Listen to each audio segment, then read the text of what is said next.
Эфирда яңалыклар вакыты, студияда Алина Хәсәншина. Ознакай өлкән буыны өчен яңа мөмкинлекләр булдырылды. Ширмешәндә гаилә үзәге ачылды. Әлмәт хоккейчылары җиңүләре белән сөендерә. Пенсия фондының Ознакай районында клиентлар белән эшләү хезмәте бинасында өлкәннәр өчен аралашу үзәге ачылды. Тантаналы чарада Россия Пенсия фондының Татарстан Республикасы бүлекчәсе идарәчесе Эдуард Вафин да катнашты. Өлкән буын өчен тудырылган яңа мөмкинлекләр хакында тулырак алдагы материалда. Клиентларга хезмәт күрсәтү бүлеге каршында Ознакай халкы өчен зур бәйрәм тантанасы оештырылды.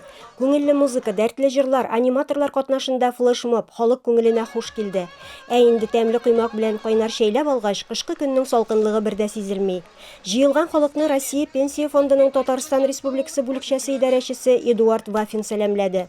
Алга таба кунаклар бина эченә узып, андагы уңайлыклар белән таныштылар. Пенсия фондының Ознакайдагы клиентларга хезмәт күрсәтү бүлегендә бүген 20дән артык кеше эшли. Алар төрле бәйгеләрдә, конкурсларда катнашалар. Әле бүгенге көндә яңа ел җитү уңаеннан алар үз коллективларында менә шундый ишекләр бәйгесе дә игълан иткәннәр. Мондый бәйгеләр бездә даими үткәрелеп тора дип җавап бирделәр алар. Коллектив дус, тату, бердәм эш алып барып, алар әледән-әле матур күрсәткечләргә дә ирешеп киләләр.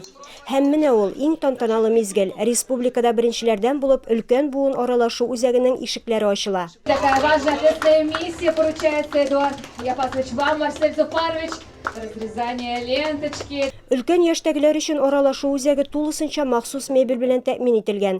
Биредә интернетка чыгу мөмкинлеге белән компьютерда, телевизорда, кече китапханә, өстәл уеннары, шахмат такталары куелган, медицина почмагы булдырылган. Без инде хәзер үзебезнең гомер буе теләгән эшләр, шөгыльләр белән шөгыльләнергә уже вакытыбыз бар дигән сүз.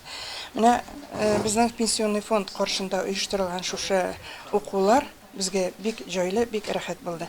Мин үзем 5 ел инде шушы клубларда катнашам. Безнең өлкән буынны ветераннарны һәр вакыт кайгыртып торалар. Мәктәптә кайгырталар һәм менә бүген инде без бик шат менә бу үзәк өлкән буынның белән аралашу үзәген ачканнары өчен.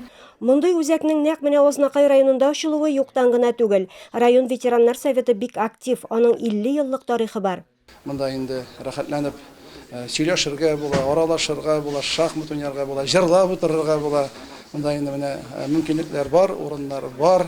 Шәһәрнең безнең бу ягында, шушы бу ягында андый центрлар юк иде. Татарстан действительно вошел. Татарстан Республикасы өлкән буын өчен аралашу үзәге оештыру буенча пилотлы регионнар исемлегенә керде.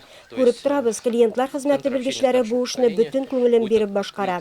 Җирле хакимият, җирле үзидарә, иҗтимагый оешмалар мондый үзәкне мөһим дип санаса, әлеге проект федераль югарылыкта бәя алачак һәм алга таба яңа социаль фондның барлык клиент хезмәтләрендә дә урын алачак.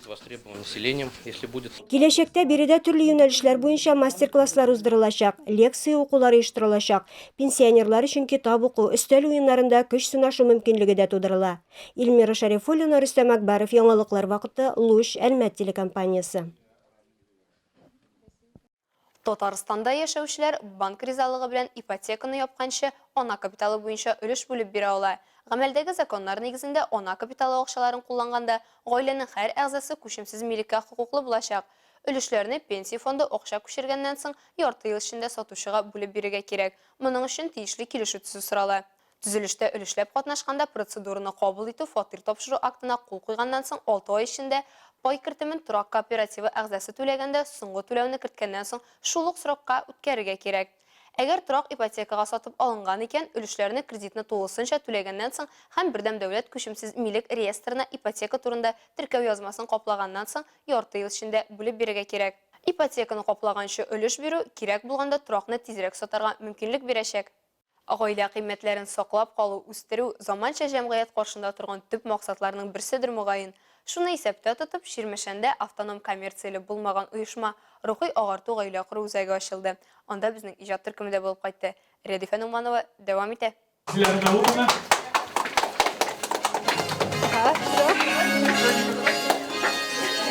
Ялгызларга ярдәм итүче бу үзәк Ширмешән районында елдан артык эшли башлый. Ул арада инициатив Төркем район үзәк китапханәсенә җыелып та, район мәдәният йортында очрашып та танышу кичәләре оештыра. Бүгеннән Диләрә Ханова тырышлыгы ярдәмендә гаилә кыйммәтләре идеясын алга сөргән оешма автоном коммерцияле булмаган оешма булып формалашты һәм үзенең рәсми офисын ачып җибәрде. И главная цель Центра семьи – это просвещение о ценности семей с раннего возраста. Рухи агарту гаилә кору үзәге булып формалашу өчен Диләрә ханымга күп төрле документлар рәсмиләштерәсе, әлбәттә бина мәсьәләсен хәл итәсе була. Аңа район җитәкчелеге дә, шәхси эшмәкәрләр дә, нефтьчеләр дә теләктәшлек белдерә һәм ярдәм күрсәтә. Нәтиҗәдә тиз арада Ширмешән яшьләр үзәгендә бүлмә бүлеп бирәләр, аны җиһазландыралар. Монда безнең ЗАГС, монда безнең матур бәйрәмнәр оештырыла. Шуңа күрә безнең район өчен демографический ситуацияны улучшайтыр өчен бик яхшы әйбер дип табам мин моны. Сезгә бик зур рәхмәт. Мин уңышлар телим. Әлеге үзәкнең ачылуы Ширмешән районы өчен генә түгел, республикабызның көньяк-көнчыгышы өчен дә зур вакыйга. Ул берничә юнәлештә эш алып барачак. Биредә ялгызларга, кавышырга, гаилә корганнарга кризислы ситуацияләрдә психологик ярдәм алырга мөмкин булачак. Иң мөһиме, гаилә дигән уяның ныгуына китерә торган төрле файдалы чаралар оештырылачак. Шул ук вакытта үзәк белгечләре белем бирү учрежденияләре белән дә эшләячәкләр. Чарага килгән башка кунаклар да әлеге эшнең кирәклеген ассызыклады. ЗАГС бүлеге начальнигы Гөлназ Закирова билгеләп үткәнчә, бу үзәк районда парлар саны арту белән бергә демографик вәзгыятьне тотрыклы итәргә мөмкинлек бирәчәк. Ел дәвамында Ширмешән районы гражданнар актын теркәү бүлегендә 78 гаилә теркәлеп, 60 яңа туган сабыйга таныклык тапшырылган. Рәдифә Нугманова, Вадим Тарасов, яңалыклар вакыты, Алуч Әлмәт компаниясе. Үзбезендагы серияны нефтяник коры җиңү белән башлаган иде. 17 декабрьдә Әлмәт хоккейчылары Омские крылья белән очрашуда 4-0 исәбен урнаштырды. Ул матч капкачы Артур Әхтәмов өчен сезон дәвамындагы 5-нче бер тапкырда алка кертмәгән уены булды. 19 декабрьдә нефтяник үзбезендә Новокузнецкның Металлург командасы белән очрашты. Әлмәт хоккейчылары агымдагы Кубок Шелкового пути бүтән Россия ирләр командалары арасында хоккей ярышлары лидерларының берсе булган Новокузнецкның Металлургы белән очрашты. Кунаклар Ишсталь командасына җиңелеп килү сәбәпле агрессив чын иратлар уены көтелгән иде. Ислам Хәсәнов очрашуның 16-нчы минутында матчның беренче алкасын кертә. Икенче 20 минутлыкта Александр Сумин исәпне 2-0-га җиткерә. Уенның 3нче өлешендә Металлургның калышуын киметергә мөмкинлеге булмый диярлек. Буш капкага Ислам Хәсәнов керткән 3нче алка уенга нокта куя. Молодцы, ребята. Вообще просто большой, как говорится, снимаю шляпу перед ними. Мужики. Сегодня такая игра была, как говорится, плей-оффная, боевая.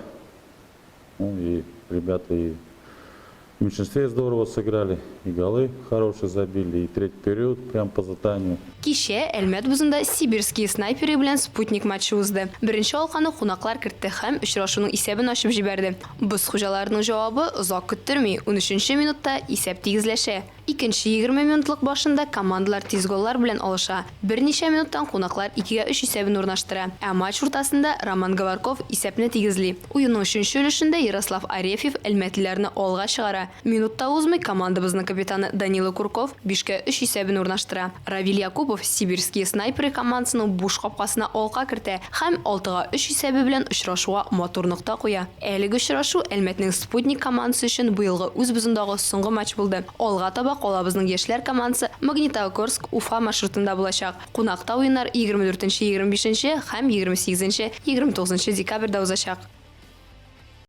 Калабыздан Әлмәт районыннан читтә спортчылар гына таратмый. Якташларыбыз балалар һәм яшьләрнең иҗтимагый оешмалары лидерлары һәм җитәкчеләренең Лидер годы 2022 республика бәйгесендә дә уңышка ирешә.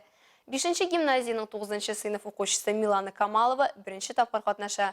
Шулай ук Риза Фәхреддин исемендәге беренче гимназия укучысы, районның Будет чисто экология хәрәкәте кураторы Лейла Мустафина да лауреат була. Ә 5-нче гимназияның оештыручы педагогы Елена Степанова 24 яшькә кадәрге балалар иҗтимагый оешмасы җитәкчесе махсус номинациясендә 2нче ел рәттән җиңү яулый. Әлегә шулар, мин Лина Хәсән һәм монтаж операторы Оля Берамалова сезнең белән сау булашабыз. Исән-имин булыгыз.